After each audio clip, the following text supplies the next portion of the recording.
Welcome to the Millionaire in the Making podcast. First ever episode in the new studio. My name is Gage. I'm Justin. We're here today. First episode. We're going to do a little bit of an introductory episode. It's kind of going to be a little, I don't know, maybe a little wonky, maybe a little all over the place. It is our first ever episode together. We had a podcast in the past, but we'll get to that later. Yeah, we'll get to that later. This is the official one. But yeah, man. What do you think? Where do you want to start? Let's tell them who we are right now, and then we'll tell them where we're going, and then we'll tell them how we got to here. Yep. So you got to stay till the end to get the good stuff. You know, YouTubers at their finest. Right.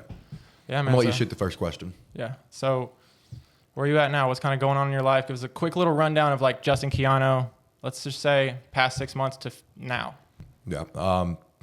Right now, I have about 33, 34 properties in my portfolio. I just bought a gym in my hometown. Currently, I have 9 active Airbnbs with 2 pending, so I'll have 11 within about 30 days. Mostly long-term rentals, commercial. You know, I've been in real estate for about 10 years now. I made my money in real estate. I don't know what else to do that's going to keep paying me for about another 30, 40 plus years. I don't know what's going to pay me when I die. It's something that's evergreen. It's going to keep going forever. So that's pretty much what I do right now, but I'm pretty adaptive. Any field I take over, I'm going to master it. I like it. So tell me, who is Gage?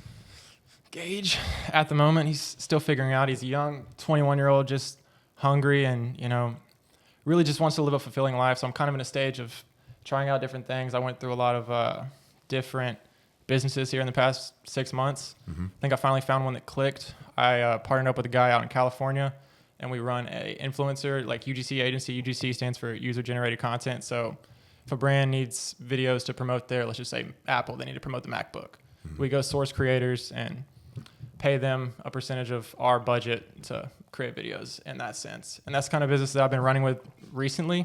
I went through a period, I guess you could say, of, what would you call it when you're kind of like jumping around too much, you know? Bouncing around. Yeah, that's I call it like pinballing. Yeah, so I learned that lesson, thankfully. Finally learned it. I was pinballing for too long, and a lot of people told me to just focus on one thing. So that's kind of where I'm at right now, just putting all my time and effort into that. And then that's just one side, that's the business side, and then the other side is social media, which I kind of put more down. One and the same. It's kind of more as passion for me. Yeah. It's more of like a outlet where I can help others and show others that whatever you want to do, whatever you want to be is possible. And for those of you who know me or came from any of my outlets, I have a series called Millionaire in the Making. What that series is maybe 250 days ago, I think it's day 250 tomorrow, I signed a contract with myself saying that I was going to post every single day until I become a millionaire, and I was going to show the real raw profits and losses. So say I lost $1,000 trading, I was going to show that to the world, mm-hmm. Transparency. Say I made $1,000, I was going to show that to the world, fully transparent, and that's what I've been doing for the past 250 days, and it's genius. I love it. I wish I would have been doing the same thing about a year ago. Yeah, it kind of started, you know, I mean, I'm talking to you in the past, I know you watched a lot of like Grant Cardone, Ty Lopez, Ed Milet. Mm-hmm. So it blossomed from, you know, when they were like popping on YouTube, maybe 2-3 years ago, they were really started popping. Mm-hmm. I was watching a lot of them, and I was like, all they can do is say how they got there, right? No one can show it. No one can show it. And that's when the light bulb was like, ding, like right there, bang. Yeah. I'm going to do it. So I've always been a guy who has a lot of, I guess you could say, confidence in myself. Like if I say I'm going to do something, I fully believe in myself that I will do it. So signed a contract, wrote that up, and here we are 250 days later. You know, I like that where you say you signed a contract with yourself. I've never worded it like that before. Usually I just say I take a vow. Yeah. But I like the term I sign a contract with myself a lot more. Hold yourself accountable. Now, did you actually write it down on paper and sign it, or is it just a mental thing? It's in an old journal. It's got some other. I like that. Got some other gems in there, but I might do that where I just write something down and sign it, put it on my wall. I used to do something similar where my goal when I was 18, I wanted $100,000 in the bank, and I wrote it down on little sticky notes. Grant Cardone said this, and I put it on my rear view mirror. So every time I'm driving, I'm looking at it. I put it in my bathroom mirror. Every time I look at it, I put it over my bed. So falling asleep, I'd see 100,000. Wake up, see 100,000. Brush my teeth, 100,000. Driving, 100,000. It was so annoying at first. And then when I got to about the 70, 80,000 mark, I was like, I'm gonna get it. Yeah, it's there. I'm gonna get it. Start feeling it a little bit. Starts tingling. But continuing on that, you said you were 18 when you did that. Mm-hmm. So let's go back to then. Is that kind of when it all started for you? When did you You know, it obviously takes a certain mindset, a certain drive to get to where you are at such a young age. Yeah. So let's kind of jump back to that. Let the people know is there a certain event that happened? Is there something that happened at a young age that transformed your mind into building Yes. what you built? Yes. So I'm a firm believer that men have to go through pain and suffering to develop themselves to their highest and best potential. I like that. You got to dig through the dirt, get, dragged through the trenches. I hit rock bottom at 18. I was going broke. I had friends that weren't the best influences. We were drinking every single night, partying way too hard. And then I ended up having a night where I got a video of my girlfriend cheating on me. And I was going broke. I was like, this is a bad situation. Villain origin story? Yes and no. I mean, I took it as a blessing. I opened up my Bible, and randomly the first book that came out was Proverbs, which is written by Solomon, who was the wisest man to ever live. And it was like chase wisdom, not wealth. So you can get the wealth, but if you don't have the wisdom to keep it, it's just going to dissipate really quick. So after that bad event happened, I started reading more. I got on YouTube and I was like, how to make passive income, how to start your own business, how to get into real estate. Every day I was just like 6 hours of content a day. And I started just like a sponge, just soaking up all the information I could. And eventually I started meeting mentors that would take me on. Once they realized I was a little bit sharper than everybody in my age group, because I was just every single day, 6 hours a day, just like college, just like school, except instead of learning useless information for the most part, I was learning passive income, real estate, network marketing, anything I could to get ahead financially, what books to read, Think and Grow Rich, Jim Rohn, Richest Man in Babylon, Rich Dad, Poor Dad, every single of the great books you could read. And at that point, I got into real estate after about 6 months, and life went straight up after that. I just started learning, asking for help. Anybody who was richer than me, I asked them, hey, look, take me on as a mentor. I won't disappoint you. And I just had the right people start investing back into me. But they definitely were hesitant at first because I was an 18-year-old. And not a lot of people who are 30 plus, who are multimillionaires, are going to look at you and take you seriously. So the best advice I can give people is start young. YouTube is the greatest gift right now to our generation. You can learn anything and everything. Just type in how to have passive income, how to get into real estate, fitness, everything. It is a gold mine. Man, it's so hard not to dissect this conversation right now because there's so many points. Yeah, we're gonna move on to that. We'll touch back on that. So many points I want to pull out, but we'll save that for another video because we're trying to do strictly introductions here. That's how I came up. It was based off of a traumatic event and then having the hunger for knowledge instead of just money at first. It was how do I get the money and how do I keep the money? Yep. And I learned that at a young age, not voluntarily. It was forced. But let's go into you. What was your moment? What was your rock bottom or your red pill moment is what I like to call it. I mean, I guess it wasn't the worst moment. I mean, it wasn't as detrimental as seeing my girlfriend cheat on me. But sorry I had to go through that. But best thing to ever happen to me. My moment was, let's flash back to senior year of high school. I was going in senior year, right? Sports guy. What was the dream? D1 football. Mm-hmm. Starting quarterback of the team. 3 days before the first game, senior year, that's going to be the year. I'm going to go get my offers. I'm going to go play D1. D1 was right there. I grew up in a family. My brothers played D1. One of them even made it to the NFL. I just grew up. It was right there. That was the dream. 3 days before the first game, season that was supposed to make everything happen, break my thumb. Boom. That's hard. Life changes in an instant. And that event changed me more than I knew at the time. I was very lost at the time and didn't, know what to think of it. I came back halfway through the season, played a little bit, got a couple of offers. But at the end of the season, there was this gut feeling. It was like, okay, you have offers, you can go play football, right? That was your dream. But something in my gut was like, no, that's not it. I can't. It's unexplainable even to this day. I don't understand why it was, why I thought the way I did in the moment. Because for years after that, I was still lost. Something in my gut. I've always had this extreme desire to become. I've just been infatuated with like wealth, freedom, living a life of fulfillment, and to that point, I thought fulfillment was going to be sports, but that was just an environment thing. Yeah. And as time went on, my parents were a big advocate for college, still are. They're pissed off I'm not going. We'll get to that later. But went to junior college, got my associate's degree, and then halfway through that, I started getting into the YouTube thing, books, YouTube, seeing all these people, and they were talking about, you know, how I made $1 million, how I became a billionaire, how, and it goes back to the story of how I started Millionaire in the Making. I was like, why is nobody showing it? No one's done it. So I was like, I've always, you know, heard that you have to find something nobody's done before. So like, this is me, this is it. I believe in myself. I know I'm going to become everything. Why don't I show people it's possible and show them the journey? So I did that. 250 days in, I built a following of upwards of a quarter million followers. Impressive. And growing every day. And that was the first light bulb, right? Was I found that, I guess, hole in the marketplace for showing your journey to becoming a millionaire. It was the hole in the marketplace, first light bulb moment.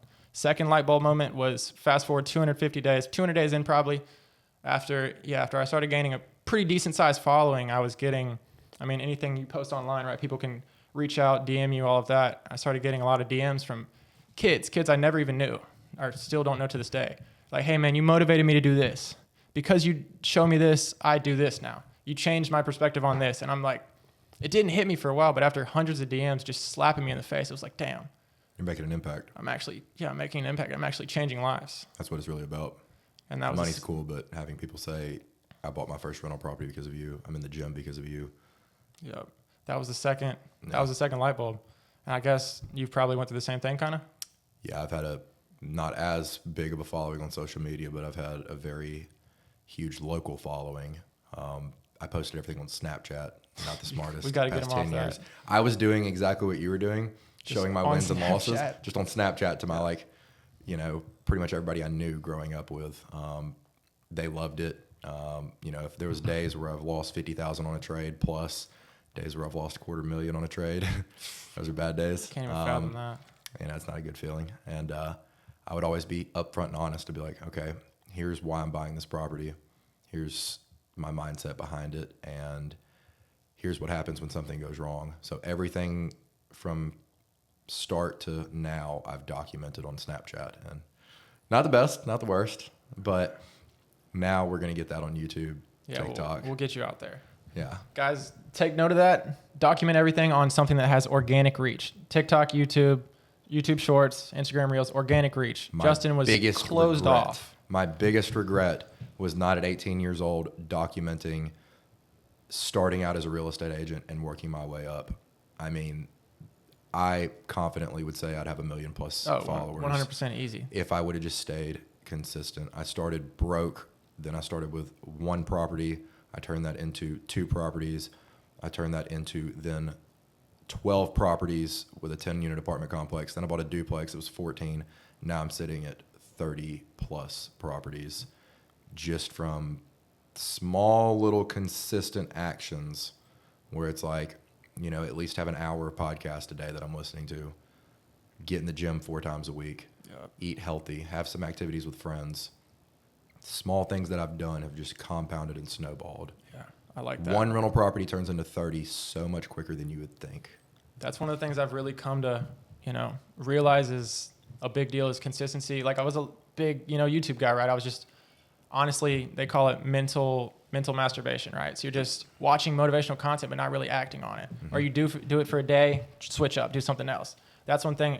But jumping off what Justin said, consistency is greater than motivation. 10 times out of 10. Like you just got to stay consistent and keep doing. Obviously, I'm nowhere near where Justin is right now, but I can just say in terms of let's just use social media because that's something that I've been semi-successful at. Consistency kills, and that's just every single day you've been posting. He is the reason why I'm doing this on TikTok right now. I'm posting 3 to 5 videos a day right now. Oh, he's murdering me right now. I'm on one. 3 to 5 videos a day. Instagram 3 to 5 videos a day. Facebook 3 to 5 videos a day.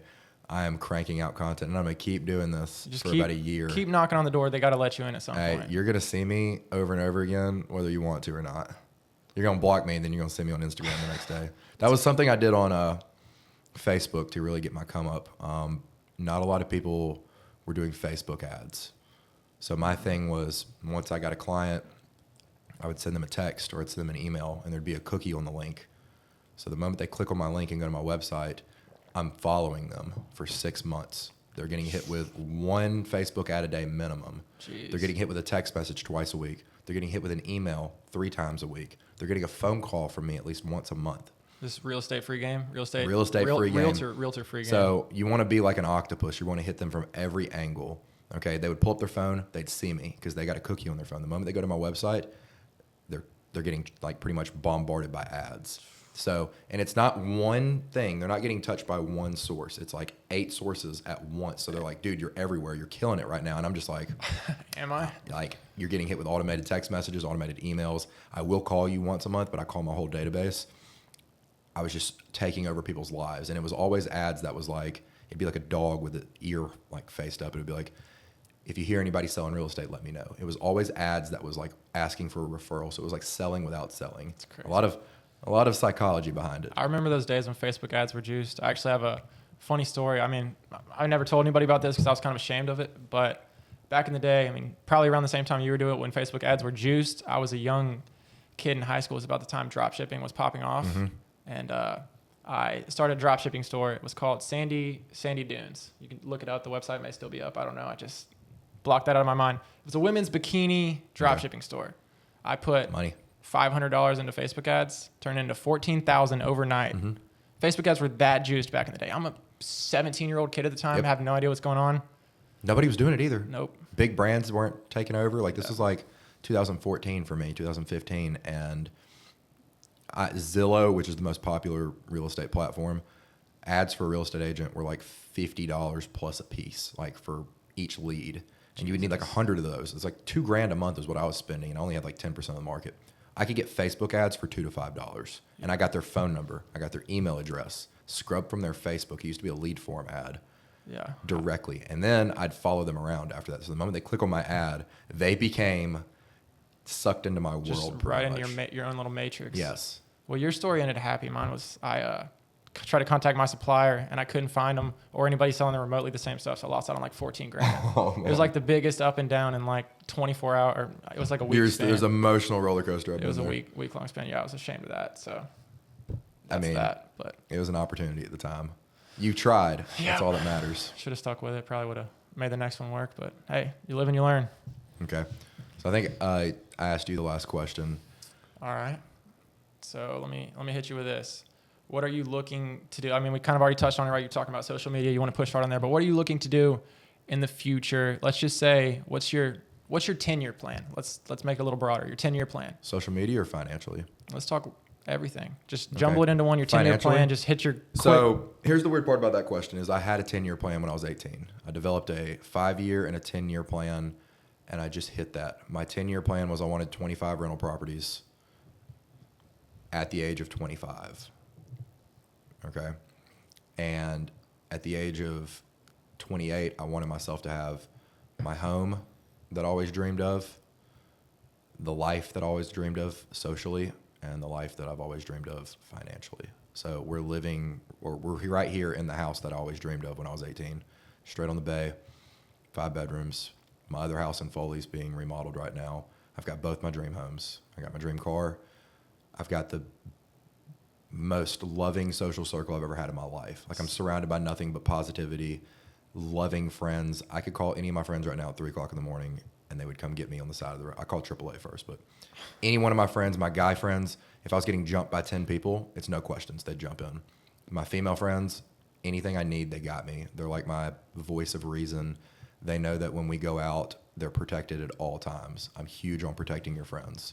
Like it doesn't matter if my bro's getting jumped by 10 people that are all twice his size, I'm jumping in. It doesn't matter if he goes broke, I got him. You know, you need a place to live for about a month, I got you. But I know that they're never gonna put themselves in those situations for me to act on that. So socially was something I always dreamed of, having a big, almost like a family at that point. Yeah. My friends are closer to me than most of my family is. So that's super important. I'm big on health, wealth, love, and happiness. Ty Lopez preaches on that hard. So imagine life is like a chair. You have 4 legs: health, wealth, love, and happiness. Without the health, you're not going to live long enough to enjoy the wealth, the love, and the happiness. Without the wealth, it's going to be hard to be healthy. Life's very expensive now. Food's very expensive, especially organic food. Your gym membership, it's expensive. Yep, it's getting up there. Okay. Without the happiness, it's going to be a hard life. If you live without love, I can't imagine a life like that. I'm surrounded by nothing but love and positivity with all of my friends, my family. I don't keep up with I don't put up with negativity in my life. If you're toxic, you know, it's one thing if you dip in life, but if you're just a toxic, negative person, I can't be within 10 feet of you. Like, you need to get as far away from me as possible. I'm not going to try to fix you. If you're my bro, I got you if you dip, but I can't have you turning toxic. Okay? It's super important. Don't try to fix people. Big mistake in life. And it's so hard right now not diving into everything we're talking about. We're just trying to keep it streamlined. Health, wealth, love, and happiness. I based my life on that at 18. I was like, in 10 years, how do I be healthy, wealthy, in love, happy? And I don't know if this is right or wrong. You got to have the three: health, wealth, and love. And then happiness follows, especially as a guy. You know, women and children and dogs get love unconditionally. Men have the burden of performance. We usually don't get loved unless we provide something. And that's a hard truth that people don't agree with. People don't want to, they don't want to hear that. People don't want to hear that. They don't want it. That stings. People don't want to hear that. Does not taste good. People don't want to hear that. We'll go into that later. But if you can have the health, the wealth, and the love, you are fulfilling your duty as a man. You're supposed to be able to be healthy for your family, to fight off any intruders, physically strong, wealthy enough to provide for your family one day. And you're supposed to be kind and gentle enough to love your family. And that could be your friends, your children, your wife one day. And when you reach all three of those, I believe the happiness follows. So as a man, don't even put happiness in the equation. Focus on the health, wealth, and the love. Happiness will follow after that. And it's taken me almost 10 years. And pretty much the happiness has really started kicking in. I'm a little bit older than you. You're 21, I'm 27. What's your 10-year plan? Because you're only about a year into this. You're really just now starting your journey. Yeah. 10-year plan. I mean, I've put thought into it, but I haven't really like constructed a, itemized list of what I want to achieve. It's based around becoming free.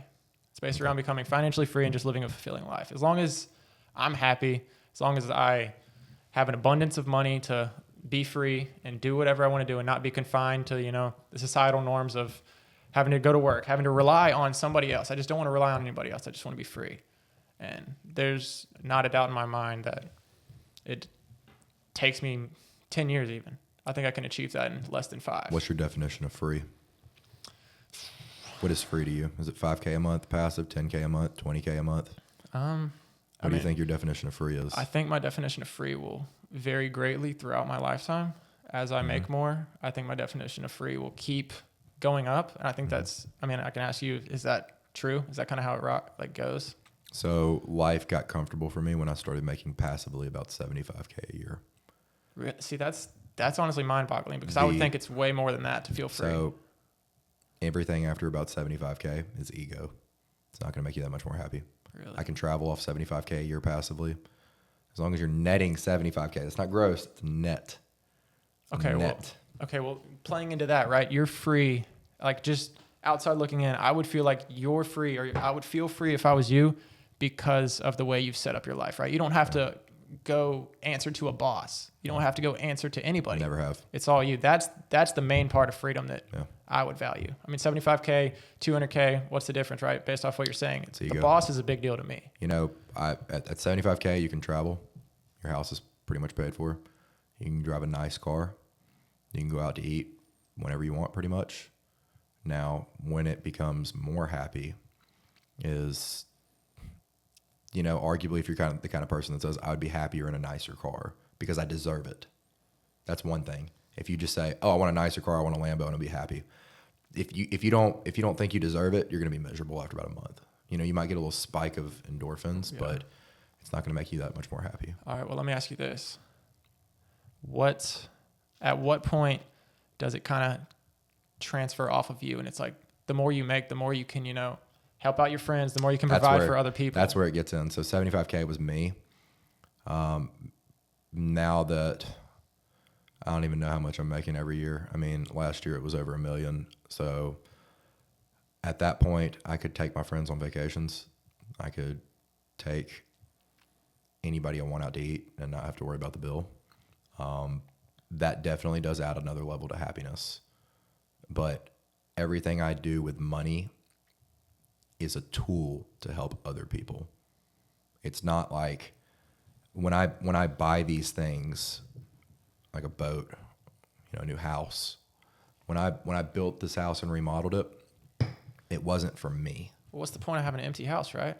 It was for all of my friends, social media. Exactly. Every night I've got different friends over. We're enjoying dinner. My friends enjoy my house so much more than I do. And that's what makes me happy. I came into my house the other night. One of my friends who had the door code was just chilling on my sofa, blasting some country music, feet kicked up, watching the Alabama game, drinking some of my whiskey. I was like, dude, how have I been in this house for 3 months and I've never been half as relaxed as you? And he looked at me and was like, I'm glad you did it. And I was like, you do this every night. You're bringing me so much positivity.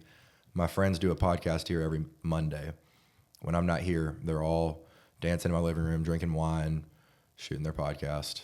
They're doing exactly what I dreamed of when I built this house. Oh, that's awesome. So the more money I have, the more I take care of my people. Some people chase money. Like one of our clips that I posted the other day was, does money equate to happiness? Unless you want to spread the wealth to other people with love, it really doesn't. Really? See, you hear a lot of mixed answers on that. Yeah. I feel like I've heard you say something different. I feel like you may have changed since last time I saw your viewpoint on I mean, money definitely does buy happiness if you use it as a tool to buy happiness, but most people use it as a tool to puff up their own egos. So yes and no. That's a very complex question. I can use it in a way to buy happiness just by spreading love and wealth to other people. Okay. And I think you need to base your life, a 10-year plan, on what's going to make you feel the most fulfilled after 10 years. Freedom is a huge part of that. I knew that instantly I wanted freedom. No 9 to 5. Sounds miserable. 100%. I mean, that's the main goal. Let me ask you this. Just kind of based off how I feel in my 10-year plan, what I'm thinking about right now as I'm going over it in my head as you're talking, a big part of, being free and living a fulfilled life is your circle. And I'm kind of going through a period right now where I think it's getting better, but I was going through a period maybe 2 to 3 months ago where I was really having to just, hey, you're out of the circle. Like just pick and choose my friends. You called me about 3 months ago. Yeah, I called him. I was like, hey man, I don't know what's going on. Like I can't have this guy around me because it's my high school friend. That's my high school best friend, but I cannot be around him. He's just bringing me down. And it's the most painful thing to do, but I don't know, man. That's a tough one. When y'all get there, if you're not walking the same path, hard pill to swallow. If you're not walking the same path, you got to get away from me. Yeah. And me as a friend, it's like, I'm going to give you every opportunity in the world to walk with me. I'm not going to drag you for long. So what advice would you give to people who are because you gave me the advice, but I kind of want you to say it again because it helped me out. What advice would you give to people who were in my shoes a few months back where they're like, I want to become successful. I want to do all these great things. I want to live the life of my dreams, but the people that I'm hanging around are not going to help me get there. As much as I want them to be there with me at the end, they're not going to help me get there, and they're just not going to change. So I can go into a story on that one that might help people. When I was 18, I got similar advice of cut out all the negativity in your life that's going to stop you from moving forward. Grant Cardone said this. He was like, I push so hard in life that the only way that I'm not going to move forward is if there's somebody holding me back. He's like, I push so hard that somebody in my circle is a cancer. He's got to get rid of it. He's got to cut it out. So what I did was when I was 18, I took a vow of sobriety, 100K in the bank until I can touch another drop of alcohol. I wasn't an alcoholic by any means, but alcohol was something holding me back. Bar tab of $250 once or twice a week doesn't do it. So the advice I would give you is do something drastic that shakes your circle. Like you're going to go sober for a year. You're going to go sober for 6 months. You're going to go sober for 3 months. You're going to cut out partying. You're going to do something that shakes your circle. Whatever your circle's doing that's not the best, change it. And tell your people, say, look, I've got somewhere I want to be. I want to have 100K in the bank in a year. I want to have 1 million followers in a year. I want to do something. And you tell them, this is the path that I'm walking. I need you to help support me. And I'm going to support you. And we're both, all three of us, all four of us, we're going to walk the same direction. It might take a little bit of traction. Tell them you're going on a 6-month run where it's like gym 4 times a week. We're going to post 3 times a day. Yeah. Whatever you say, whoever doesn't follow you is not your real friend. Because A, your real friend's going to support you. If it's a good idea, why would they not want to do it? If your friends aren't looking to move forward in life, they're probably pulling you back subconsciously or consciously. And the friends that pull you back subconsciously are dangerous. Yeah. Dangerous, dangerous, dangerous. You're going to say, I'm going to be sober for 3 months. They're going to be the first ones throwing beers in your face, shots every night. And that happened to me. I cut off so many people because I said, I'm taking my sobriety seriously. Until I have $100K in the bank, if you put a beer in my face, you're asking me to cross my morals. And I will not cross my morals. If I say I'm going to do something, I cannot lie to myself. Cannot. So the best advice I can give people is just that. Tell them, this is where I'm going. This is where I want us to go. You're coming with me or you're not. Be as blunt as possible. Don't just cut them off randomly. Give them a chance. You might change their life. Yeah, I like that. That's kind of what I called him a few months back, and I asked. I was like, I'm hey, so man. happy you did. That impressed the shit out of me. Yeah, I was like, hey man, I need some help. I just need some kind of advice. I need somebody to speak some sense into me. And he told me basically what he just told you guys. And I'll tell you the flip side of that was the thing that was in my mind was you got to stop. Like I was just going through a phase of like caring what people thought because it was like, okay, I know I'm going to walk my line. I know I'm going to walk my line every single day, regardless of what people think. And the tipping point to when I actually started, cutting people out and growing and, getting to the level that I'm at. I mean, I'm not at a high level yet, but I'm just saying in general, like starting to climb the ladder, starting to walk up the stairs was when I really looked in the mirror and I was like, I got to stop giving a shit what other people think. And it took a long time. Like that was something that I battled with for a long time because it's just how the world is today. It's a materialistic society. Everybody's looking at everybody, comparing everything. You got to find a way to combat that. You got to find a way to throw that out immediately. That's the number one piece of advice that I can give to anybody. You got to find a way to get rid of caring about whose eyes are on you. They're going to watch. They're going to judge. Who gives a shit? Be you. If you do give a shit, you're probably not going to make it to where you want to make it. So weigh it. What's more important to you, right? That's just my 2 cents on that. That's what really helped me. With what Justin said, I put 2 and 2 together, and it's been working for the past few months. I've been surrounded by a great circle, and the light is starting to show. Let me touch back on this. You just said something that was like along the lines of, I'm not doing good right now, or I'm not where I want to be. You have so much potential. Something I noticed with you, you think you're not doing good right now, but you're only 21 and you're doing better than most people twice your age. And that was something I struggled with growing up. A lot of people said I had a big ego. I was cocky. I was arrogant. But what they didn't understand was I had the biggest self-conscious, like little man syndrome. Like I was not a confident person growing up. So every time, like even right now in life, I know if I put it on paper, I'm up here, but I feel like I'm down here. It's almost like body dysmorphia, but for finance. They never know what's in here. They never can know. When I hear you say, I'm not doing good right now, I'm like, compare yourself to which you shouldn't compare yourself to every 21-year-old. That's not the goal. You're lapping everyone else your age.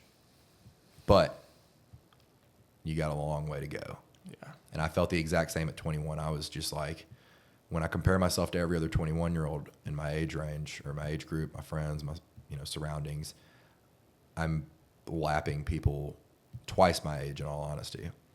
But I kept feeling like I was down here. And I'm still struggling with that. Still, but I love the humbleness in the way that you say that. Appreciate it. So let me ask you this.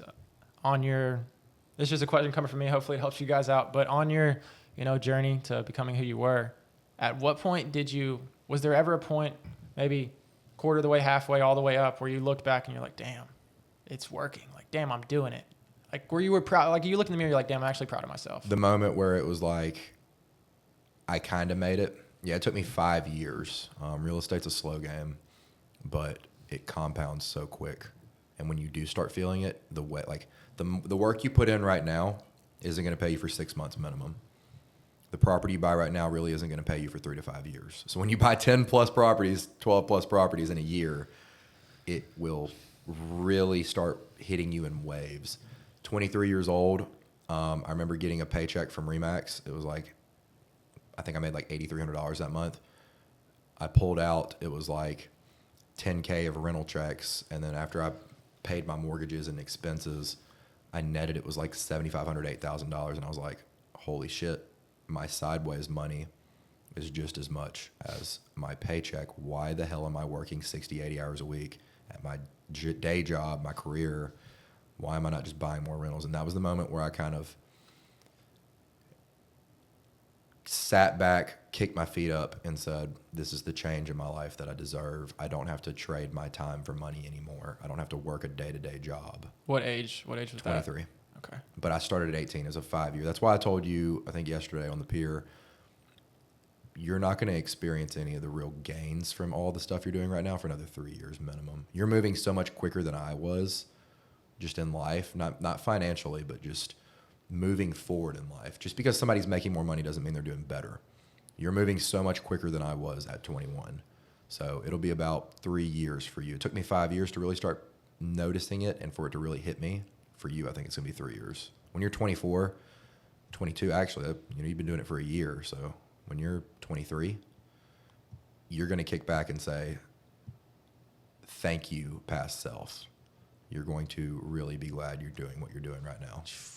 Yeah, 3 years. Let's hope so. It sounds like a long time, but it's going to hit you does. quick. You, we were talking on the pier. You really, I guess you could say, you said it was a cheat code. You really, I guess, multiplied everything by, what did you say, 2 or 3 when you just flipped the Airbnb switch with all your properties? Yep. So what was the change in that? Because I always find these videos interesting when people talk about Airbnb, like long-term rentals versus Airbnb. What was if you're comfortable giving the numbers, what was the difference? So I randomly was just having lunch with a friend, and I told him I was remodeling all my properties, and he was like, why don't you just Airbnb it? I was like, well, I've never given it much thought. I don't want to deal with the maintenance. It's a lot of work. He was like, no, it's covered. Everything's insured. Everything's covered. It's pretty much most of the part automated. You could probably run it yourself. If you're managing 20 plus properties right now, you could manage it yourself. I was like, you know what? Let me do some research into it. Always keep an open mind. Always. If somebody approaches you with an idea, no matter how stupid it sounds, just give it some thought. That one conversation, one lunch, now I'm making 4 to 5 times, 2 to 3 times as much, depending on the season. So my apartments in Foley, let's just say my 2 bedrooms, I was getting $600 a month for them, 2 bedrooms. Now, in the slow season, I'm pulling $2,500 a month. It's 4 times the money. In the summer, I was pulling $4,000 to $5,000 a month per unit. Multiply that by 10. So, Jesus, I can imagine like the first time you flipped it on and that hit, and you're like, holy So crap. after about, I staggered them. So I was growing at like 1 to 2 Airbnbs a month. I was converting my long-term into short-term. 3 or 4 months in, I had 5 or 6 units, and it was a $30K month. And I was like, this is like so much more with like 5 or 6 units, 4 or 5 units than my whole portfolio did beforehand. And now that we're in the slow season, I'm approaching units number 10 and 11 now, which are my big boys. I'm pulling in $20K a month right now, just in the off season. For a little context here, we live in the beaches of Alabama. So if you pull these windows back, there's a bay right here. So when he's saying slow season, off season, he's meaning like summertime, peak. Tourist season. Yeah. So we live near the beach, just to give you guys a little bit of context. Yeah, but I'm still doing double, triple what I would long term. I've got, excluding, these aren't my commercial properties now. So, I've got, I'm going to have 11 Airbnbs. I've still got 20 plus other commercial properties that are still paying me my long term. So I'm diversified. I've got long term commercial, anything that's residential, long term, I switched over to Airbnb. And it's made the world of a difference. Like, at my projections for the summertime, I should be pulling in 50 to 60K a month consistently just from 11 Airbnbs. And that's before I do this house. That's before I do my Foley house. I can pull in an extra 10 to 12K a month off this house alone. My Foley house, it's 6,000 square feet. I don't even know what that would pull in. I would imagine probably 10K a month. Airbnb, man. And how much, let's just say, let's say peak summertime, top, like everything's booked out. How many hours a week are you putting in? Hours? Let's say you're not getting a mortgage. No. Let me rephrase that. I'll get what you're Hours? Doing. Hours, really? How many hours am I doing a week? Like what, 4, 5, 6, 10, 20? You mean how many minutes am I doing a week? Automate? Dude, I've automated everything. If I told you I spent 5 minutes a day on my Airbnb right now, you would think I'm lying, but I swear to God, like it's just me looking at messages and just making sure nothing's like breaking, like maintenance calls. I've got my cleaning automated. I've got my reviews automated. I've got my messages automated. They almost do everything but call the maintenance guy directly. And that's how I ran my long-term rentals too. You call my maintenance guy, you don't call me. 2 o'clock in the morning, if you call me for a leaky toilet, you're not going to live there in a month. And I said that in a friendly way. I was like, we're going to be friends. We're not going to be tenant and landlord. I like you as a person. You like me. I'm not going to bother you. You don't bother me. I'm not going to be barging in on you doing inspections every 30 days. You don't call me for stupid reasons at 2 o'clock in the morning. Everything's going to be by text message. You call me, something's on fire. Don't call me for stupid reasons. And I would spend less than 30 minutes a month managing 20 plus long-term rentals. But for Airbnb, 5 minutes a day, and I can delegate that. I can delegate that to a VA at any time, and just say, watch these messages. Whenever somebody says anything maintenance, here's my maintenance guy's number. Call him, coordinate it. Right now, I'm just doing it because I just want to. I feel like I don't know enough about it because I've only been doing it for like 6 months. I need to continue just observing and seeing what goes wrong, what goes right, what I can improve on. And I can give away another 5%, 4% of my income and have a VA take care of everything. That's sick. Run it like a business. Some people try to clean the property themselves. They try to fix the stuff themselves. Delegate. One thing I've learned just spending time with him over the past few weeks, as we've been setting this up, is a big lesson on buying time. And that's kind of what you're saying right here. Mm-hmm. Delegate buying time. Like, I guess as you move up in the tax brackets, time becomes a lot more valuable. Even when I first started, your time is so valuable. And the guy that brought me into real estate, who was a mentor to me for years, one of my favorite lines he told to me was, how much is your time worth per hour, and quit doing chicken shit jobs? Which meant I told him I was going to buy this rental. I was going to put in the floors myself. I was going to paint myself. I was going to do everything. I was like, I'm living the dream. I'm doing the fix and flip lifestyle. He said, how much is your time worth? And at the time of 18, I was like, maybe like $30 an hour right now, tops. And he was like, how much could you pay somebody to paint for? I was like, I could probably find a group of people to paint for $10, $15 each. And he was like, so you're losing half your income right there. I was like, shit, you're right. And then he told me to think bigger, quit doing chicken shit jobs. I was like, shit, you're right. And I asked him, how much is your time worth per hour? He was like, it's about $1,000 an hour, no matter what. And I was like, what do you mean by that? He was like, $1,000 an hour, no matter what. I was like, so 2 o'clock in the morning, you're getting paid. You wake up, you take a piss, you're getting paid $1,000 an hour. He's like, and this guy had over $50 million worth of real estate. Jesus. And I was just like, I'm going to follow you. Anything you say, taking notes. I'm a sponge. Whatever you ask me to do. If you want me to scrub toilets, as long as I'm around you for 5 minutes a month, taking notes, anything you need, I'm your guy. You want me to run get coffee? I'm your guy. And it was that humbleness where it was like, I know you're up here. I'm down here. You could get me up here. You don't need me. I need you. Whatever you ask, I'll do it. And it impressed him. I was 18. I was the youngest person he ever took under his wing. I was the youngest person in RE/MAX at that time as a single agent. Just because I told him, I want your help. I will do whatever it takes. And I was a sponge for 5 years. Best thing I ever did. Humbleness, humility, asking for help as a man is so hard. I think it's a big hurdle to jump it is. At a young age to grasp that. It's an ego thing too. You don't want to act like somebody's above you. But when you know someone's above you and you need their help, tuck that ego back and just ask for help. You'd be surprised how many millionaires would want to give you the time of day if you just ask. You could literally DM any millionaire that you know on Facebook and say, I would love to hear your story. Let me buy you lunch. People got to eat. That was my thing. When I was 18 to 21, I made it a goal to take out at least 1 to 2 millionaires a week for lunch. I was DMing so many people saying, I want to hear your story. I want to take notes. I'll buy you lunch. I just want 20 minutes of your time. You know, it was always longer than 20 minutes. But I'd just say 20 minutes of your time, free lunch, might help me for the better.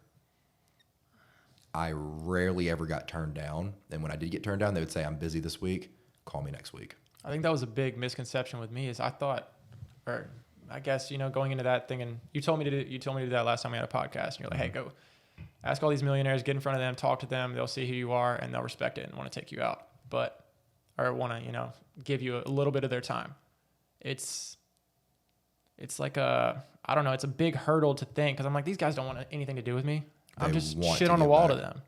You did that with me. I don't even know how we got connected. You just DM'd me and said you want to come on a podcast and help. I said, fuck yeah. And I looked you up on TikTok, asked a couple people who you were. I was like, fuck yeah, I'll help them. Why the fuck not? Yeah, you were the first one, but after you, it was still like, I know you told me it, but it was still like, damn, I can ask this guy, but he's gonna be like, who's this little kid? Like, what does he want? But so that's going to be the reaction at first until you prove to them that you're not that little kid that's going to waste their time. And you just got to reinforce it. Say, I'm not going to waste your time. Everything you say, I'm going to digest. You might change my life. I just want to hear your story. I have rarely ever gotten turned down. I probably have like a 90% success ratio with that. Millionaires are not assholes. They are wealthy people. You don't become a millionaire by being an asshole. Okay?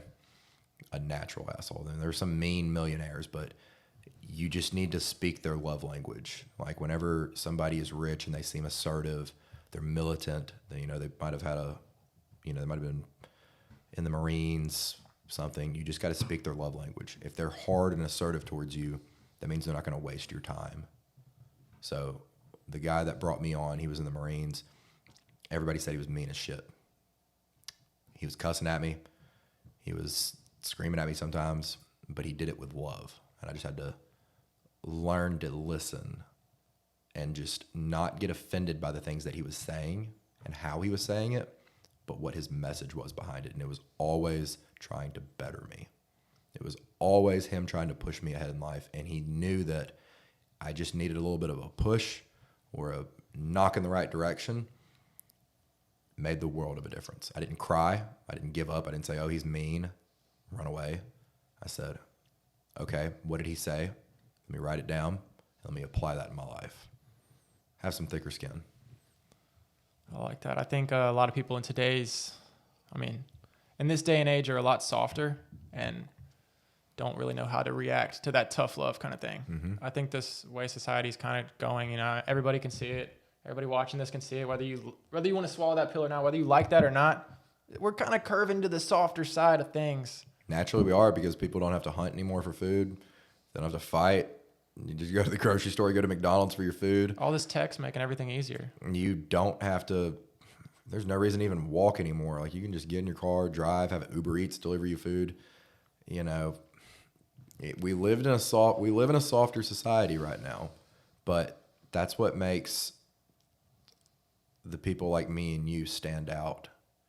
While all the other guys are being complacent, we're pushing ahead. We are trying to become the highest and best versions of ourselves, and it's magnetizing to other people. It just makes it so much easier for us to stand apart. 100%. But I think at the same time, there's people watching this right now. There's people that will fucking love it, and then opposite side of the spectrum, hate it. And I'm so cool with them hating that, because that's not my target audience. I'm looking for, out of 100 people, there's going to be one massively successful person. I'm looking for that one person who hears my message and says, sounds easy. I can do that. I'm going to act on that. I can go to the gym 4 times a week. I can read for an hour a day. I can listen to a podcast an hour a day. I can try to buy one rental property a year. I can do that. That is the person I'm looking for. I'm not looking for the 95% who are going to say, oh, I don't need money for happiness. I don't want to do that. I want to be comfortable living a 9 to 5, 40 hours a week for 40 years, and then inflation's going to kick my ass. I'm going to live in my own little dream world. I want to find the one person who says, this is possible. If they could do it, I could do it. I'm not the smartest guy. I'm not the dumbest guy. I just take the action. I'm not going to stop. 100 losses and 1 win is still a win. 100%. Just keep doing it. Whether you like it or not, you're going to be seeing us around. So you might as well subscribe, because we're going to be on every single page you pull up here in the near future. You just wait. It's going to get real annoying real quick. You might as well hop on the bandwagon. Yeah, we got to take a quick break. We'll be right back. Go ahead, subscribe while we're gone. Sorry about that, guys. Had to deal with the cameras for a second, but we're back. We're going to go ahead and end this first one. We know it's gotten a little late. But, yeah, Justin, you want to give them a little bit of tidbit of what's going to go on in the next podcast and in the near future? So we're going to really give you some meat and potatoes for the next one. We're going to dissect his 10-year plan, and I'm going to give my advice on what I would do at almost each year along the path, what I would have done differently. Because who you are at 21 is going to be different than 25. It's going to be different than 30. So I think the next one's going to be something you need pen and a paper for and take a lot of notes. The next one's going to really get into how you can change your life for the better. Not just ideas, but how you can implement these strategies every single day. All right, it's going to be a good one. So make sure you guys subscribe so you can watch the next one, get your notepads ready, because I'm not going to be able to take notes. I'm going to have to rewatch the podcast. But yeah, super hyped for that. Make sure you subscribe and make sure you follow Justin. Go ahead and plug your socials. At Justin Quijano. Justin Quijano on TikTok. We're really pushing hard on TikTok right now. Follow me, GageB10 on all socials. And yeah, catch you on the next one.